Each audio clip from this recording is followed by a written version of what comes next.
Fraud होता है देश में, लेकिन जालसाज और उनके आका बैठे होते हैं विदेश में। चौंकिए नहीं, यही सच्चाई है।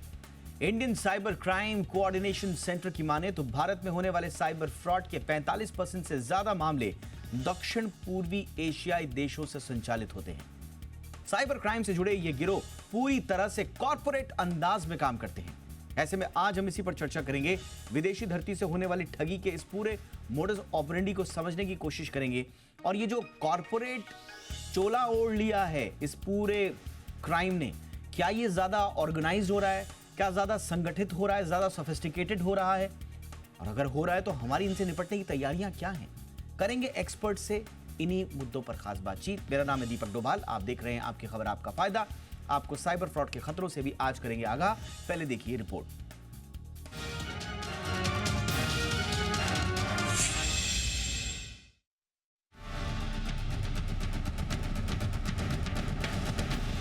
भारत में साइबर ठग किस कदर अपनी जड़ें जमा चुके हैं, इसका अंदाजा इसी से लगाया जा सकता है कि यहाँ साइबर फ्रॉड से जुड़ी रोजाना करीब 7,000 शिकायतें पुलिस को मिलती हैं। लेकिन चिंता यहीं नहीं रुकती। हमें लगता है कि फ्रॉड की ये घटनाएं जामताड़ा या मेवात जैसे इलाकों से हो रही हैं, लेकिन सच्चाई यह है कि देश में होने वाली साइबर ठगी की कुल घटनाओं में से करीब 45% मामले दक्षिण पूर्व एशियाई देशों से संचालित होते हैं। साइबर क्राइम के सर्वाधिक मामले investment scam, courier scam, trading और डेटिंग घोटालों से जुड़े होते हैं। Indian cyber crime coordination centre यानी I4C की माने तो साइबर ठगी के ये आका कंबोडिया, म्यांमार, लाओस और दक्षिण पूर्व एशियाई देशों में बैठकर जालसाजी को अंजाम देते हैं। ये ऑर्गेनाइज्ड गिरोह के तौर पर बिल्कुल कॉर्पोरेट अंदाज में ठगी करते हैं। ठगी के लिए ये भारत में बाकायदा नौकरी के विज्ञापन निकालते हैं और भर्तियां भी करते हैं। इनका टारगेट वे पढ़े लिखे बेरोजगार होते हैं जिन्हें नौकरी की तलाश होती है। पैसों का लालच देकर इन्हें जालसाजी करने के लिए मजबूर किया जाता है। स्थानीय होने के चलते इन्हें शिकार को फंसाने में आसानी होती है। आपको जानकर होश उड़ जाएंगे कि इस साल जनवरी से अप्रैल के बीच लोगों ने निवेश संबंधी फ्रॉड में 1,420 करोड़ रुपए गंवाए हैं।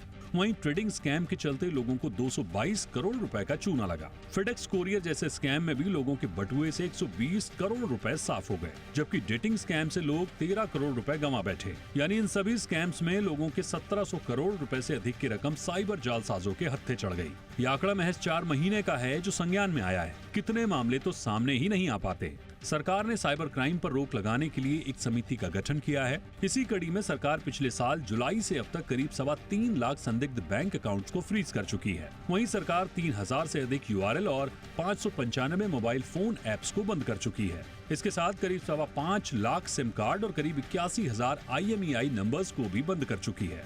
चूंकि ठगों का गिरोह सोशल मीडिया और इंटरनेट पर काफी सक्रिय रहता है, ऐसे में सरकार ने पिछले 2 महीने में 3,500 संदिग्ध सामग्रियों को हटाया है। सरकार की इस पहल से इस साल अब तक करीब 813 करोड़ रुपए की ठगी को रोकने में सफलता हासिल हुई। I4C की माने तो भारत में साइबर फ्रॉड के बढ़ते मामलों और इसे संगठित अपराध के तौर पर तब्दील करने में चीन की बड़ी भूमिका है। फिलहाल तो साइबर क्राइम पर सरकार की सख्ती बढ़ती जा रही है, लेकिन हमें भी इसे लेकर जागरूक होना होगा। संदिग्ध OTP, लिंक, मैसेज और कॉल से सावधान रहना होगा, क्योंकि साइबर ठगों की कमर तोड़ने में जागरूकता ही सबसे बड़ा हथियार है। ब्यूरो रिपोर्ट, जी मीडिया।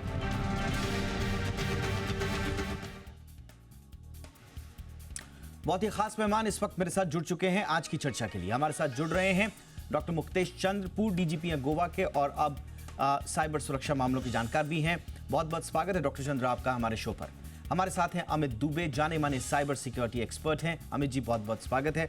और हमारे साथ हैं आशुतोष श्रीवास्तव, एडवोकेट हैं सुप्रीम कोर्ट में। आशुतोष आपका भी बहुत बहुत स्वागत है।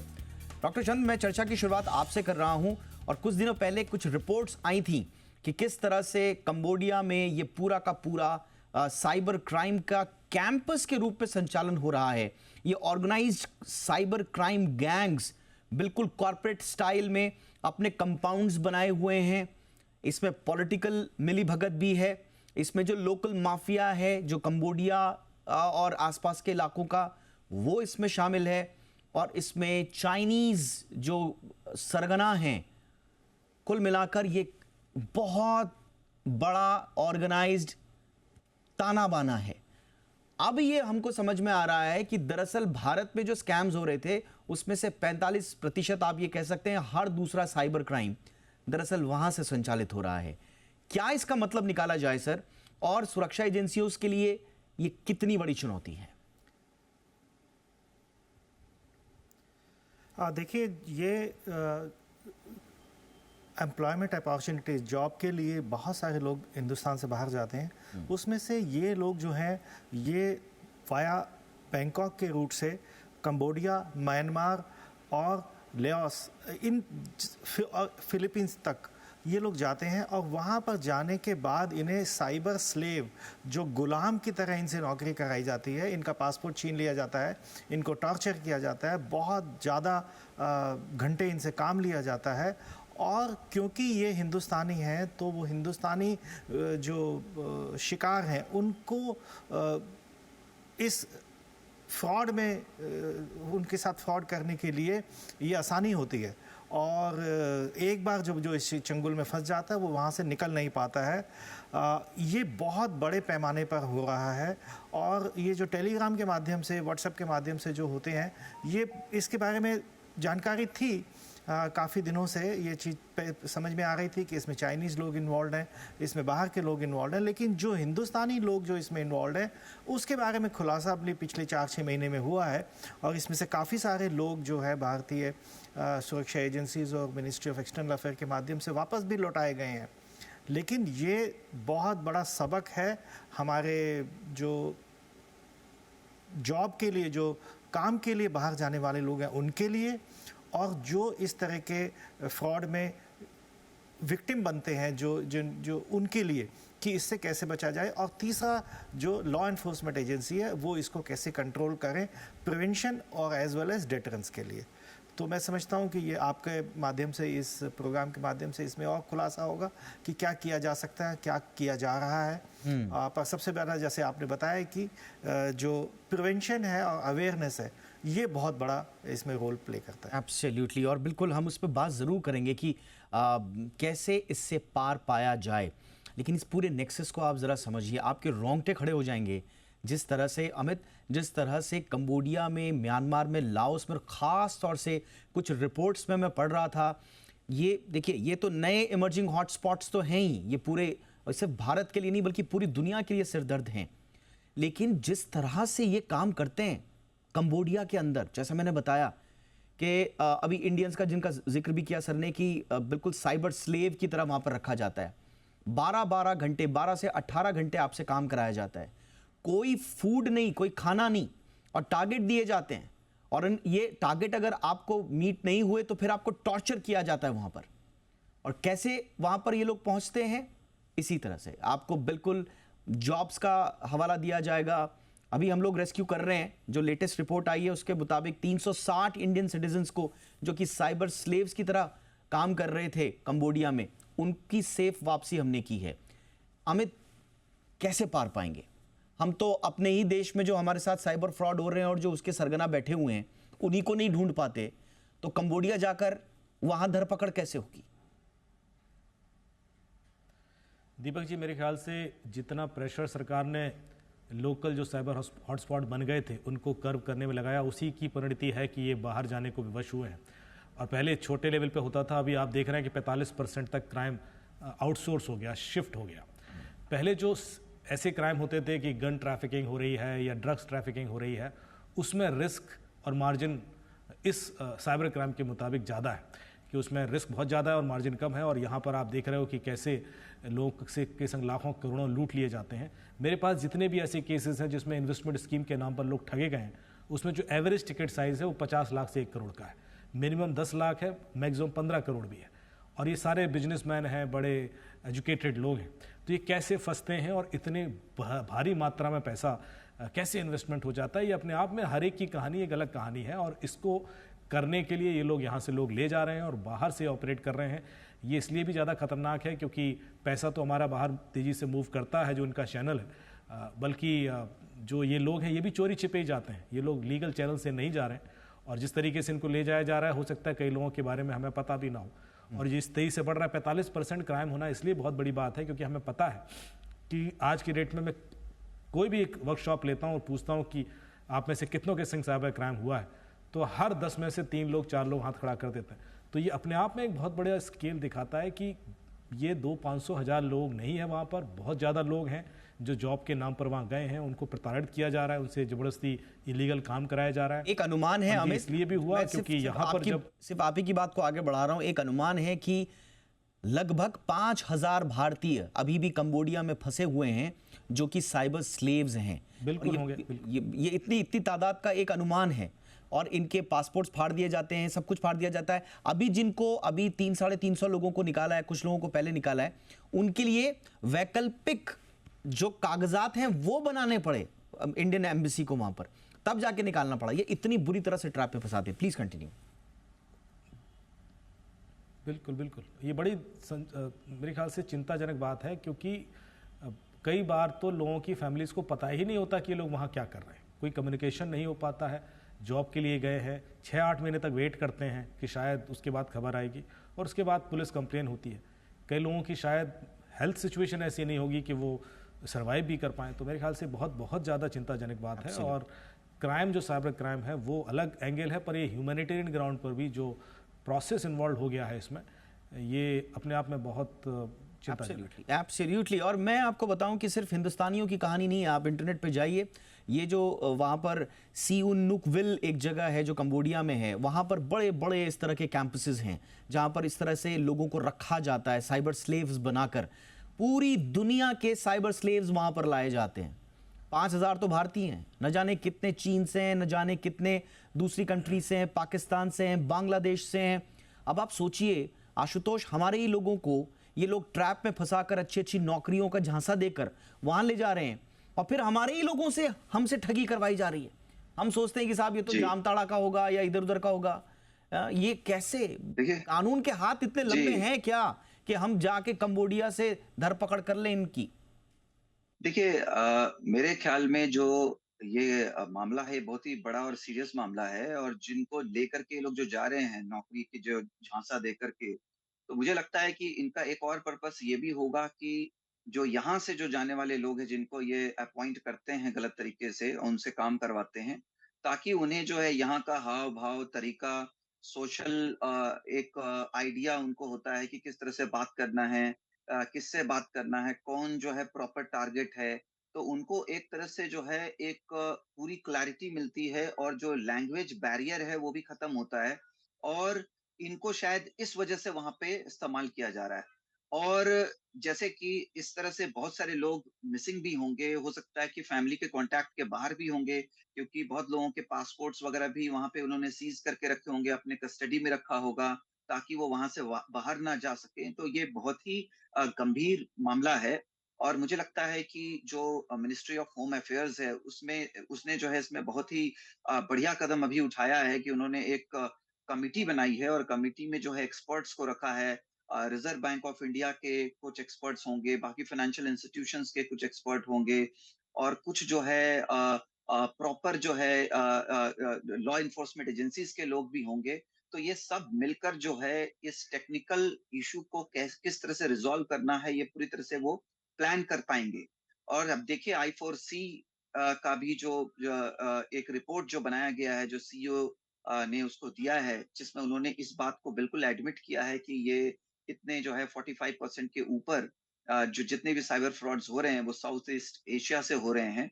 और इसी वजह से जो है सरकार जो है अब इस पे बहुत ज्यादा एक्शन में आई है, और मुझे लगता है कि आने वाले वक्त में इस पे जरूर जो है मुझे लगता है कि कंट्रोल पाया जाएगा।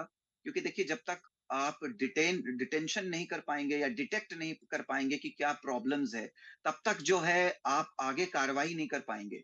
तो इन्होंने जो ये एक डेटा इन्होंने प्राप्त किया है, जो अपने जो भी सोर्सेज या इन्वेस्टिगेशन से या एनालिसिस से, मुझे लगता है इससे अब सही डायरेक्शन में इन्वेस्टिगेशन हो पाएगा और सही डायरेक्शन में कार्रवाई हो पाएगी। और ये जो अभी कमिटी बनी है, ये एक शुरुआत है, और इस कमिटी को भी इसमें मुझे लगता है कि बहुत काम करने की जरूरत पड़ेगी, ताकि इस तरह बिल्कुल के आपने जो सही क्राइम कहा, जो हमारे देश एब्सोल्युटली में आपने लोग सही कहा आशुतोष, आपने बिल्कुल सही कहा। ये इसलिए इंपॉर्टेंट है क्योंकि देखिए अब आपको फोकस शिफ्ट करना पड़ेगा। आपका फोकस क्या था? जामताड़ा। आपका फोकस क्या था? मेवात। वहां पर आपने रेड पे रेड डाली, बहुत अच्छा काम किया।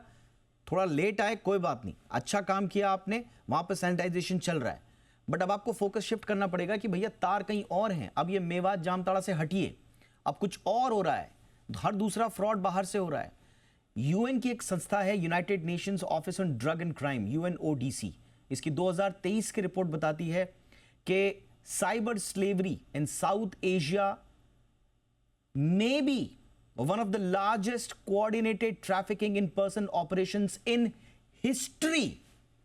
अब यूएन तक को पता है 2023 का कि ये मानव इतिहास में शायद अपनी तरह के human trafficking and then cyber slavery का ये सबसे बड़ा उदाहरण। क्या इसमें अकेला भारत कुछ कर पाएगा या इसमें कोऑर्डिनेटेड एफर्ट की जरूरत होगी? मैं चर्चा करूंगा इस पर एक छोटे से ब्रेक के बाद हमारे खास मेहमानों से। देखते रहिए आपकी खबर आपका फायदा।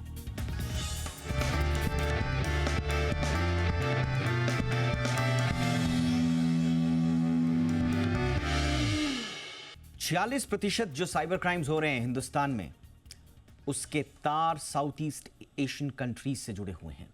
कंबोडिया, लाओस, म्यांमार, इन जगह से जुड़े हैं। ये ताज़ा रिपोर्ट आई है और उसके बाद अब सवाल ये उठ रहा है कि क्या हमें साइबर क्राइम से लड़ने का अपना पर्सपेक्टिव चेंज करना पड़ेगा, फोकस शिफ्ट करना पड़ेगा। इसी पर हम खास मेहमानों के साथ बातचीत कर रहे हैं। डॉक्टर चंद्रा, क्या किया जाए? बिकॉज जैसा मैंने कहा कि ये कैंपसेस सिर्फ कंबोडिया में हो ऐसा नहीं है, लाओस, म्यांमार, दुबई, फिलीपींस, अलग अलग जगहों पर ये कैंपसेस हैं। हमें इसमें इंटरनेशनल मदद भी चाहिए होगी। कुछ अगर आप चॉक आउट कर पाएं, कोई प्लान, कोई स्ट्रैटेजी कि कैसे हम इसमें लीड करें, न सिर्फ अपने नागरिकों को सुरक्षित रखें बल्कि दुनिया में भी एक नज़ीर दें। देखिए दीपक, इसमें सबसे इम्पॉर्टेंट बात ये हम अभी मिस कर रहे हैं, वो ये है कि इनका जो इंफ्रास्ट्रक्चर है, जो इनका स्ट्रक्चर है, जो यहाँ पे हेल्प का, वो काफ़ी हद तक इंडिया में है। उसमें दो चीज़ें इंपॉर्टेंट होती हैं। मैंने पहले भी इस तरह के प्रोग्राम में जिक्र किया है कि जो मोबाइल नंबर है वो इंडियन नंबर इस्तेमाल किए जाते हैं, जो बैंक अकाउंट्स हैं वो इंडियन बैंक अकाउंट्स इस्तेमाल किए जाते हैं। इंटरनेशनल पेमेंट बहुत कम रिसीव होती है जब इस तरह के फ्रॉड हैं। तो जो इंफ्रास्ट्रक्चर है, सबसे पहले इसको यहाँ पे कंट्रोल करना पड़ेगा। दूसरा, जैसे मैंने कहा, अवेयरनेस सबसे बड़ी की, क्योंकि इसमें पैसे वापस आने की गुंजाइश बहुत कम होती है। बहुत जल्दी इसमें से पैसे साइफन ऑफ कर लिए जाते हैं, बाहर के अकाउंट उसमें चले जाते हैं। तो प्रिवेंशन सबसे ज़्यादा इम्पॉर्टेंट है ताकि इस तरह के फ्रॉड में लोग ना फंसे। सबसे इम्पॉर्टेंट है लालच। जैसा ये लालच ही सबसे बड़ी चीज़ है जो आदमी को बहुत गेट रिच क्विक स्कीम्स में फंसने का मौका देती है। दूसरी बात यह है कि जो डिटरेंस आज की डेट में इंडियन सिस्टम में, हमने बहुत सारे जामताड़ा और मेवात के जो इलाके के साइबर क्रिमिनल्स को पकड़ा है और लॉ एनफोर्समेंट एजेंसीज उसमें काफ़ी कॉम्पिटेंट है। लेकिन इंटरनेशनल लेवल की जब बात आती है तो उसमें इंटरनेशनल कोऑपरेशन बहुत ज़्यादा ज़रूरी है। और क्योंकि साइबर क्राइम की कोई इंटरनेशनल ट्रीटी आज की डेट में भी नहीं है, तो जो हमारा बायलैटरल कोऑपरेशन है और दूसरा जो यूनाइटेड जो यूएन के जो स्ट्रक्चर्स हैं जैसे इंटरपोल है, उनके माध्यम से उन रिस्पेक्टिव गवर्नमेंट्स को पता है कि ये कहाँ चल रहे हैं, कितने लोग चल रहे हैं, कहाँ से ये कोऑर्डिनेट हो रहे हैं। ये फैक्ट्री लगी हुई है, बहुत बड़ी बड़ी फैक्ट्रीज लगी हुई हैं, तो वो वहाँ की लोकल लॉ एनफोर्समेंट एजेंसी से बच नहीं सकती उनकी नज़रों से। तो उनके ऊपर ये डिप्लोमेटिक और बाकी तरह का प्रेशर बनाना कि वो इस तरह की एक्टिविटीज़ को वहाँ बंद करें। और हमारे यहाँ पे जो इंफ्रास्ट्रक्चर इन्होंने क्रिएट किया है, डेफिनेटली इसमें इंडियंस भी इन्वॉल्व है। बिल्कुल इंडियंस के माध्यम से बिना उनकी मदद के ये सब चीज़ संभव नहीं है। और जो लोग अब लौट के आए हैं, जैसा आपने बताया 360 लोग अभी हाल फिलहाल में आए हैं, उनसे बहुत जानकारी हम प्राप्त कर सकते हैं इन्वेस्टिगेशन के माध्यम से कि वहाँ का तंत्र कैसा है, कौन लोग इन्वॉल्व हैं, उनके बारे में बहुत सारी जानकारी। तो वो फिर लेके हमारी एक टीम जो है उनके साथ काम करे। बेटर होगा कि सीबीआई या साइबर क्राइम कोऑर्डिनेशन सेंटर की टीम उनके साथ मिलकर वहाँ की लॉ एनफोर्समेंट एजेंसी के साथ इनको काम करे। और जैसा आपने बताया कि करीब 5000 एस्टिमेटेड लोग अभी भी फंसे हुए हैं, उनको वापस लाने का प्रयास होना चाहिए। और ये बात बिल्कुल क्लियर हो गई है कि साइबर क्राइम एक इंटरनेशनल प्रॉब्लम बन चुका है। $20 बिलियन की इंडस्ट्री है ये, जो ये साउथ एशियन कंट्रीज से जो ऑपरेट हो रही है। इसको कंट्रोल करने के लिए इसी तरह के सीरियस एफर्ट्स की ज़रूरत है, not only in India but also abroad. और मुझे बड़ी खुशी है कि ये बहुत सारे क्राइम्स कंट्रोल के जो मेजर्स हैं पिछले साल भर में लिए गए हैं, सिम कार्ड्स को बंद करना, स्काइप आईडीज़ को बंद करना, बैंक अकाउंट्स को बंद करना, लेकिन इसमें टेलीकॉम एजेंसीज का और बैंक के जो केवाईसी नॉर्म्स को जो ठीक से फॉलो नहीं करते, ये उनकी भी उतनी ही जिम्मेदारी बनती है। मैं समझता हूँ कि अभी तक भी जो इंडियन टेलीकॉम ऑपरेटर्स हैं उनके ऊपर कोई गाज इसकी गिरी नहीं है कि इस तरह से जो हज़ारों लाखों सिम कार्ड्स फर्जी केवाईसी के ऊपर वो उनको देते हैं और वो विदेश चले जाते हैं और उनके नाम पे फिर फ्रॉड होते हैं। एब्सोल्युटली, आपने बहुत इंपॉर्टेंट जिक्र किया कि जो इसमें सबसे इंपॉर्टेंट स्टेक होल्डर्स हैं वो टेलीकॉम कंपनीज भी हैं। उनकी जिम्मेदारी कब तय होगी, ये कानूनन अभी कुछ ट्राई और दूसरी एजेंसीज की तरफ से थोड़ा सा डंडा चला है, तो उन लोगों ने वॉलंटरी शायद कुछ बातें अभी रखी हैं, बट मुझे लगता है कि जितना प्रेशर बनाया जाना चाहिए टेलीकॉम कंपनीज पर उतना बना नहीं है। अमित, ये कितना इंपॉर्टेंट, जो सर ने भी कहा कि कुछ तो हमारे देश में भी उनके तार हैं जो बड़े इंपॉर्टेंट तार नहीं है, वो ब्रिज हैं दरअसल, तो वहां पहुंचना और फिर अप्रोच लगाना इंटरनेशनल, ये कैसे सॉल्व होंगी सब चीजें? सपोर्ट के ये काम हो ही नहीं सकता। जिनको वो लूट रहे हैं उनको सपोर्ट सिस्टम यहाँ से मिल रहा है, और जैसा कि सर ने सब कुछ खोल के रख दिया, कई बार हम संकोच करते हैं बोलने में, लेकिन ये बताइए कि आज भी लाखों की संख्या में pre activated SIM card criminal को कैसे मिल जाते हैं, जबकि जो हम ब्लॉक कर रहे हैं वो तो पुरानी चीज़ें ब्लॉक कर रहे हैं। जो फ़ोन होते हैं, 3 चीज़ें ज़रूर चाहिए उसको, एक बैंक अकाउंट चाहिए, एक फ़ोन चाहिए और एक सिम कार्ड चाहिए। चलिए फ़ोन बाहर का है लेकिन सिम कार्ड हमारा ही है, बैंक अकाउंट यहाँ ही का ही है, और उसके बाद एक पूरा का पूरा सिस्टम इसमें लगा हुआ है। जैसे ही बैंक अकाउंट में पैसा आता है वो निकल जाता है। एक चीज़ जो 1930 शुरू की थी गृह मंत्रालय ने, जिस पर रिक्वेस्ट करके आप फ्रीज करा सकते थे, वो इतनी एफिशिएंट अब नहीं है, क्योंकि क्राइम इतना बढ़ चुका है। मेरे पास जब मैं लोगों को बोलता हूँ कि 1930 पर कॉल करके अकाउंट फ्रीज करा दीजिए या कंप्लेन कीजिए, वो 1930 पर बोलते हैं कि आप www.cybercrime.gov.in पर एक कंप्लेन कर दीजिए, बात खत्म हो गई। तो फिर तो सॉल्व कुछ हो गई नहीं, वो कंप्लेन तो वो पहले भी कर रहे थे। तो एक जवाबदेही तय करनी होगी। अब हमें इस चीज़ को सीरियसली लेना होगा। एक अच्छा इनिशिएटिव था पर वो फेल होता नजर आ रहा है। 1930 को उतना इफेक्टिवली यूज़ नहीं कर पा रहे हैं लोग, क्योंकि वो ओवरलोडेड है, क्योंकि उस पर इन्वेस्टमेंट नहीं है। आपको जैसे ही कोई इन्फॉर्म करे, आपने तुरंत बैंक अकाउंट फ्रीज करवा देना है, तुरंत। यदि यही चीज़ हम कर लेंगे तो कमर तोड़ सकते हैं। इतनी चीज़ में भी जो भी रिसोर्सेज लगते हैं मेरे ख्याल से लगाने चाहिए, प्रायोरिटी पर काम होना चाहिए। इसको तो कम से कम पुख्ता कीजिए, जो आप खड़ी करके रखे हुए हैं चीज़। आप एक उसमें ऑनलाइन कंप्लेन ले भी लेंगे, 7,000 कंप्लेन पर डे की आ रही हैं, 2 लाख महीने की आ रही हैं, उस पर आप कुछ कार्रवाई नहीं कर पाएंगे। लेकिन जो कंप्लेन ये आई कि आप अकाउंट फ्रीज करा दीजिए, वो करा दीजिए। बिल्कुल, उसमें इतना यदि डिले होगा या उसको मेरे ख्याल से घुमाया जाएगा तो वो बिल्कुल, इसमें बहुत सारे लूपहोल्स हैं। मुझे लगता है इवॉल्विंग प्रॉब्लम है, सिर्फ इंडिया के लिए बल्कि पूरी दुनिया के लिए इमर्जिंग प्रॉब्लम है, और बहुत तेजी से बहुत ज्यादा चिंता गहराती हुई प्रॉब्लम है। आशुतोष, बहुत क्विकली, क्योंकि अब हम देख रहे हैं कि इसमें एक कोऑर्डिनेटेड एफर्ट लगाने पड़ेंगे गवर्नमेंट साइड से, लॉ इन्फोर्समेंट एजेंसी साइड से, इंटरनेशनल ऑर्गेनाइजेशंस के हिसाब से क्या करना होगा, एक ब्रॉडर। देखिए, अभी एक तो देखिए जो कमेटी बनी है वो तो है ही, जो होम मिनिस्ट्री ने बनाया है अभी, वो तो अपना काम करेगी। उसके अलावा देखिए जो एक इंटरपोल है उसका भी बहुत इंपॉर्टेंट रोल है, और इंटरपोल का हम जानते हैं कि कुछ लगभग 196 कंट्रीज हैं वर्ल्ड में जिनके साथ हमारा जो है अग्रीमेंट है। तो हम यानी कि उन जो कंट्रीज हैं उनके साथ हम इन कोऑर्डिनेशन, वहाँ का जो लोकल लॉ इन्फोर्समेंट एजेंसी है उसके साथ हम काम कर सकते हैं, उसके कोऑर्डिनेशन में हम काम कर सकते हैं। तो मुझे लगता है कि यहाँ पर इंटरपोल भी जो है साइबर क्राइम्स के मामले में जो इंटरनेशनल लेवल का है, जो दूसरे कंट्रीज में हो रहा है, वो भी एक इम्पॉर्टेंट रोल अदा कर सकता है। और मुझे लगता है उसकी जरूरत है कि हम इसको भी थोड़ा और जो है एफिशिएंट हम करें, और इसका जो है इस्तेमाल किया जा सके और इनको लिबर्टी दी जाए, ताकि जो है इसमें कंट्रोल किया जा सके। बाकी जो विद इन कंट्री जो है उसमें हमने देखा कि काफी जो है हर तरीके के जो ट्रेनिंग्स दिए गए हैं, टेक्निकल नॉलेज और नई टेक्नोलॉजीज का जो इस्तेमाल किया गया है, उससे भी बहुत कंट्रोल इसको किया गया है। जो हमारा जो साइबर सेल है उसका जो एफिशिएंसी हो पहले के हिसाब से थोड़ा बढ़ा है, काफी बड़ा है। जो पहले उनको इतनी जानकारी नहीं होती थी इस तरीके के क्राइम्स की, लेकिन आपने बिल्कुल सही कहा। मेरे पास वक्त की कमी है, सॉरी, मुझे आपको टोकना पड़ रहा है, बट वक्त की कमी है। इनफैक्ट कल ही हमारे संवाददाता अमरीश पांडे ने एक रिपोर्ट किया कि जो AI सिस्टम आया है उसने आइडेंटिफाई किया है 7 लाख के आसपास जो मोबाइल सिम्स हैं, और अब उनका रीवेरिफिकेशन होगा, KYC होगा, ये AI ने पकड़ा है। तो हम भी कोशिश कर रहे हैं कि हम कदम से कदम मिलाकर चलें जो थ्रेट्स हैं और टेक्नोलॉजी के, बट देखते हैं कितनी कामयाबी मिलती है। बहुत बहुत शुक्रिया आप तीनों का। आशुतोष श्रीवास्तव, वक्त निकाला आपने, thank you so much. Amit Dubey, बहुत बहुत शुक्रिया आपका। Doctor Muktesh Chand, thank you so much sir आपका भी। आपकी खबर आपका फायदा में इतना ही, इजाजत दीजिए, नमस्कार।